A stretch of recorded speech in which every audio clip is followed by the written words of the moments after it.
And now, ladies and gentlemen, the moment we have been waiting for, the keynote address from our Honourable Minister of Works and Transport, the Honourable Rohan Sinanan, ladies and gentlemen. Yes, good. Thank you, Mr. Chairman. Mr. Linus Phillip, the President of the Route 2 Maxi Taxi Association, Mr. Ian Hewitt, Chairman of the Route 1 Maxi Taxi Association, Mr. Curtis Mohammed, the President of NGC, other members of the board, other distinguished guests. Let me begin by thanking the organizer of this event for the opportunity to address you this evening. However, just before I go into the presentation that I prepared, if I could just answer Mr. Hewitt. There are 3 points that you raised. One was the Tobago Maxi taxis. We recognize clearly that Tobago is short by about 40 Maxi taxis right now. Only last week I was in Tobago with the Transport Commission, and I think 30 was approved. So very soon, Tobago should have 30 new Maxis on the road. The other point that you made was about the red, I can't remember how you describe it, but next week we'll be touring the PTSE terminal.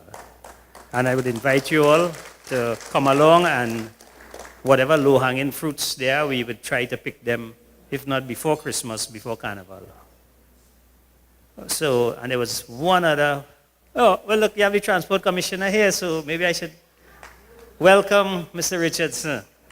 So, you see, God works in mysterious ways. As I spoke about that, Mr. Richardson walked in. So you could confirm with him that you're getting your 30 new Maxi taxis in Tobago. All right, let me start. There was one other point that you raised. Well, we will deal with the hubs as we go along. But before Carnival, we'll try to pick some of the low-hanging fruits that you spoke about.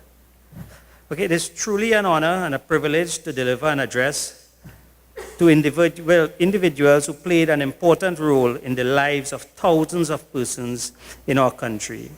This is the citizens who rely on public transport to get them to their respective destinations, such as schools, workplace, recreation ground, business, hospital, health institutions on a daily basis. For this service alone, you deserve our sincere gratitude and appreciation. And so I ask the audience to give a loud round of applause to all those who operate Maxi taxis for the Route 1 and Route 2.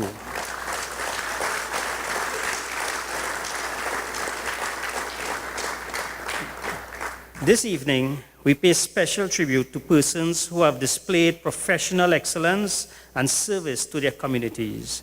We acknowledge that you and your families and loved ones who have given you tremendous support throughout the years.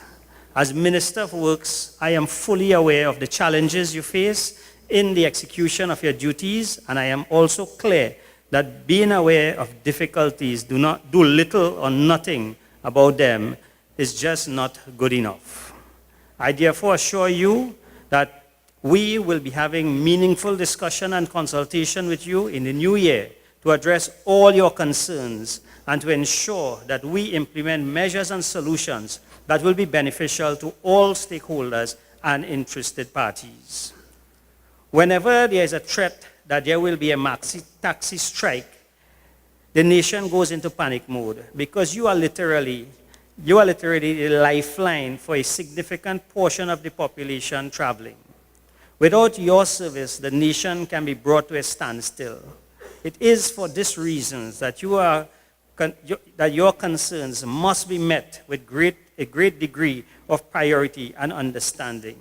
But you must not and should not use your position of strength in an unfair and unreasonable manner. Remember the saying, to whom much is given, much is expected. You are therefore expected to abide by the laws dealing with the use of the nation roadway and conducting your business in a safe, fair, and competent manner. A healthy balance must be struck between the ministry role in ensuring that you can operate your service in an effective and efficient fashion, and your duty to comply with the terms and conditions that government have bestowed upon you. Far too often, we read about carnage on the highway, roadways, and the priority bus route.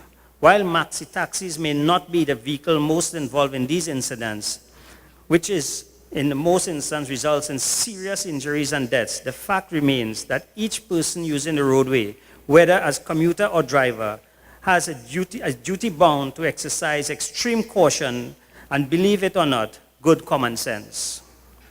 The hustle and bustle of everyday life has resulted in people wanting to reach their destination in record time and without due regard to the laws of the land.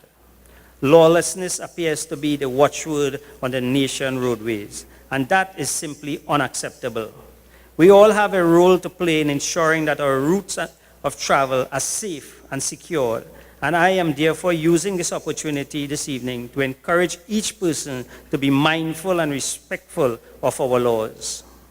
Maxi taxi transportation is an industry, and as with all industries, there must be vision and mission statements that speak to promoting the prosperity of the organization and the well-being of all stakeholders. Maxi taxi drivers should hold themselves to the highest standards of duty and care in the use of the nation roadway.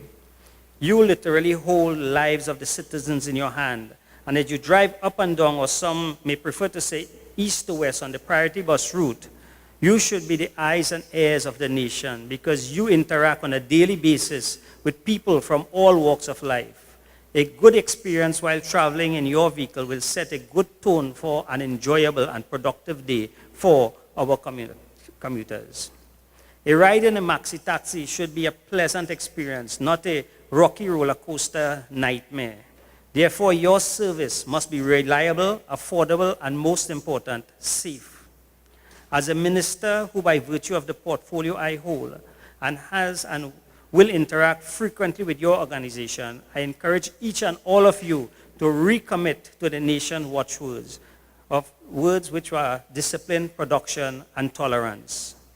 During this festive season, it is easy to forget our civic roles as citizens of a developing nation.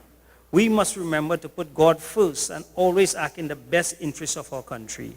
It is important that we take time out of our busy schedule to recognize and appreciate the hard work and outstanding service of the individuals being honored this evening.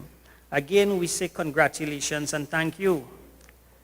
But before I say anything further, I just want to, say something that while I was sitting there, it came through my mind.